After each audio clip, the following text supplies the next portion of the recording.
Okay, so we finally have Jingliu being a playable character confirmed. I know most of you have known much more than I do about this character, so act like you don't know. Act surprised. Finally, she is destruction. She is ice element. I mean, there isn't any good ice characters right now. I saw it from Jeopard, but Jeopard isn't a damage dealer, so that's why I don't classify him as an. To be honest, Jeopard is just a shielder. Do you look at him as an ice character? Not really. He has a freeze, but you're not even really going to use his elemental skill most of the time. Clara being a character that is really good. She's shown her value, and she is still valuable for many players. The playstyle of Clara has also changed over time. What was once a character that was used as a hyper carry or damage dealer is now used as a tanky damage dealer, meaning Clara has gained a new identity. With her being a destruction character, she's a lot more versatile than other paths of other characters, because destruction characters have tanky-like attributes in their kit to help mitigate and soak damage. One of my least favorite things about the destruction characters is that they're pretty hard to build. You want the character to have decent survivability, you also want the character to, unless they're Clara, not be very slow, and you want them to have crit rate and crit damage, because first and foremost they're damage dealers. And every damage dealer at this point aside from Kafka needs to have crit rate and crit damage, meaning you're going to be farming for relics for quite a while, that is if you are free to play or low spender. On the contrast of that, destruction characters have lycoons that are not even that good. I would say in terms of ranking from the other paths, destruction lycoons would sit probably within the erudition in terms of being the worst options for many players in the game. But Clara is a character where you're not really looking at the light cone to make the character have her full capabilities. I would say Clara is a very nice self-sufficient character.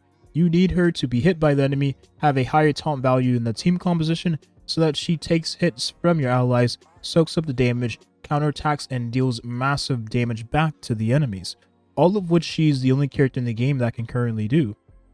So when we look at the rest of the characters in this roster, you have Arlen, Hook, and you have the Trailblaze main character, all of which haven't really been characters that have had their spotlight. Hook you can use in scenarios where you're looking to hit the enemy if the enemy has fire weaknesses, maybe some synergy with Kafka depending on whether or not you have Himiko, and then the Trailblaze main character is the character that most people forgot about, because you're most likely using the Fire Trailblaze main character if you need the main character for anything. And then Arlen is a character that hasn't really had his time to shine, only because he's been gutted from the CBT to the launch of the game, because he once was a very strong monster before the game did release.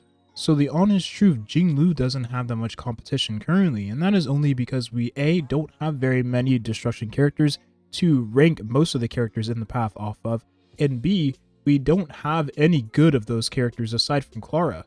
So most of the destruction options we have currently are characters that are easily replaceable, while Clara is a character that is irreplaceable because she has a very unique kit that functions very well. The interesting part is that Jingliu is going to be a character that is of the ice element. We currently have Herta, which is a character most people get for free. Heck, you'll have her Eidolon 6 at some point in the game because the game gives you the copies of Herta for free.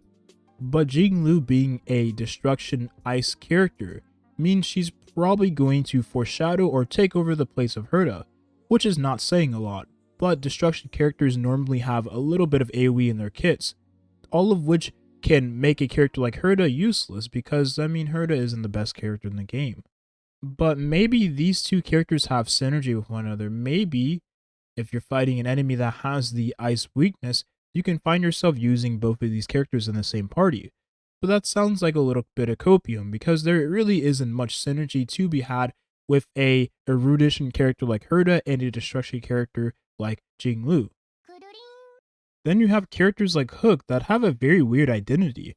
Aside from being able to have self-healing from traces and also having some HP and tanky attributes in the traces to help towards mitigating damage on the character, it seems like a character that wasn't really placed in the right path.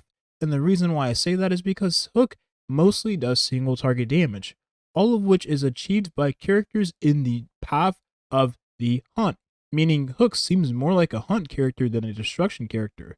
It's almost as if Hook was just thrown there just to be there, just to have more options in the path, because if we only had 2, maybe 3 characters at the launch of the game for a DPS path, that'd be kind of strange, wouldn't it? And that's not me saying Hook is a bad character. Hook is a great character. Hook has shown Hook's value, Pitch Dark Hook the Great that is, has shown her value to many players. But I use Himiko, so a lot of the situations I would use Hook in is no longer needed. Another thing worth noting is that a character like Jingliu has to make use of the offensive supports we have in the game, or at least has to have synergy with some of the cast of the characters we currently have in the game. In order to have full value for most players at this point in the game, you have to utilize some of the best supports. Bronya is a character most players use with most of their characters in their comps, because she's a character that is irreplaceable as an offensive support. If you're using this character, you can nearly double your damage. Silverwolf being another strong offensive support. Silverwolf does so much to the point where the enemy might as well not have any defense at all. It's almost as if Silverwolf exists in your comp, then defense as a stat is not real. Let me explain why. Depending on the level of your Silverwolf's ultimate, you're able to lower the enemy's defenses by a large amount. You also are able to lower the enemy's defenses with your basic attack, elemental skill, or ultimate, depending on which gets the proc of the reduction of the defense with the special part of Silverwolf's kit. And then lowering the resistances of the enemy allows you to do more damage to the enemy. And the reason being is because lower resistances is very crucial in this game. Because if you didn't know, well, the enemy does not have the weakness you're trying to hit the enemy with of that element. So let's say in this case we're using Jingliu, and the enemy doesn't have an ice weakness, then you're going to be doing way less damage than if the enemy had ice weakness. Because the enemy takes less damage because the enemy will have more resistances to the elements that the enemy is not weak to. All of which Silverwolf is able to give that enemy the weakness and lower the resistances on top of it. All of which makes her a very valuable offensive support character. And other characters like Luocha, who has shown his worth since his banner debuted. He is a very strong overloaded character, a character that is able to function well in every single team composition, because he exists as a healer that doesn't burn any of your skill points at all, if ever. A character like Jingliu may be working really well with Luocha, because we currently don't have any other characters that can take advantage of all the healing output that Luocha puts onto the field.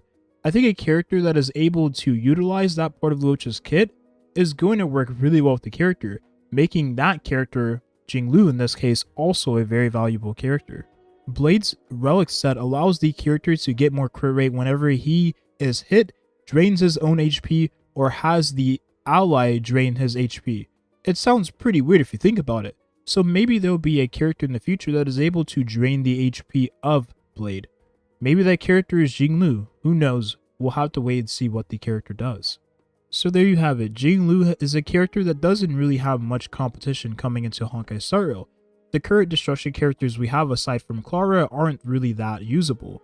You have other characters of the ice element that aren't really damage dealers aside from Herda, which really doesn't say much. So Jingliu will be a character that is obviously going to be really strong. Maybe this character is the start of the rise of the destruction characters like we made in the previous video. And the reason why I say that is because we've gotten Blade, who is a really good destruction character, and now we're getting Jingliu, who, if we follow the recent trend of limited characters, will probably also be a very strong destruction character.